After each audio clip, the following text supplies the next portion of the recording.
over straight over to Mania, where he was given a quick win over Matt Horn, who would later on become Doink the Clown. How about that? How about that little fact? Number 3, Don Morocco was kept off the show. Numerous recognisable performers were omitted from the WrestleMania card for one reason or another, and perhaps none was more conspicuous than magnificent Don Morocco. The dry-witted powerhouse and two-time former Intercontinental Champion had returned from a hiatus of several months in early 1985, now managed by Mr. Fuji. He took up a full schedule again, so his absence from the maiden WrestleMania feels a little bit odd. Morocco would later claim in a shoot interview that he was being saved to work a series of WWF Championship bouts with Hulk Hogan post-Mania, which in fairness he did, but it's still a bizarre reason to keep him off the show, where a dominant victory could have made him even more of a draw. Number 2, Mr. T nearly walked out on the day. The problems between Mr. T and Rowdy Roddy Piper are common knowledge. Piper wasn't the only wrestler that resented having to work with an outsider, one that hadn't put in the miles that he had. Paul Orndorff has also stated his dislike of the TV star, and Brutus Beefcake would note in a 2015 interview that Hogan had to essentially babysit a mentally frazzled Mr. T, because on the day of the show, fearing that Piper and Orndorff would shoot on him, T reportedly wanted to cheese it. I really hope that Hogan had to drug Mr. T's milk in order to keep him around. If you don't get that reference, you're an absolute piece of shit.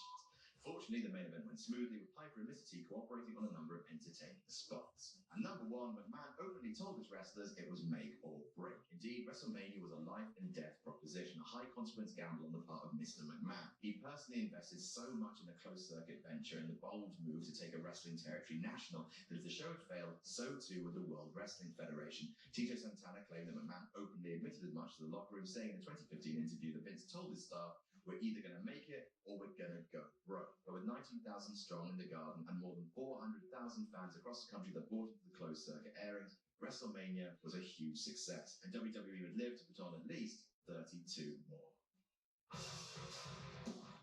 Monday, March 6th, live from Newcastle, and free on YouTube. Galloway will defend his WCPW Championship against the aerial assassin, Will Ospreay. And the American Nightmare, Cody Rhodes, will defend his WCPW Internet Championship.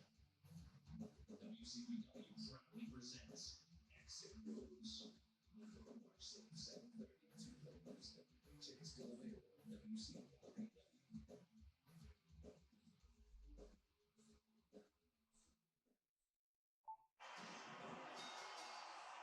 The best, brightest, and boldest in Hong Kong filmmaking. Stunning restorations, in-depth extras, and much more. Hong Kong Cinema Classics launches this July with the Jet Li Collection box set, followed by long-awaited classics City on Fire and Peking Opera Blues, all presented in glorious 4K UHD. The Hong Kong Cinema Classics Collection. Get ready for action. Wasn't great, but it's so Coming this year from Shout Studios, Hong Kong Cinema Classics. A brand new series showcasing the best, brightest, and boldest in Hong Kong filmmaking. Stunning restorations, in-depth extras, and much more.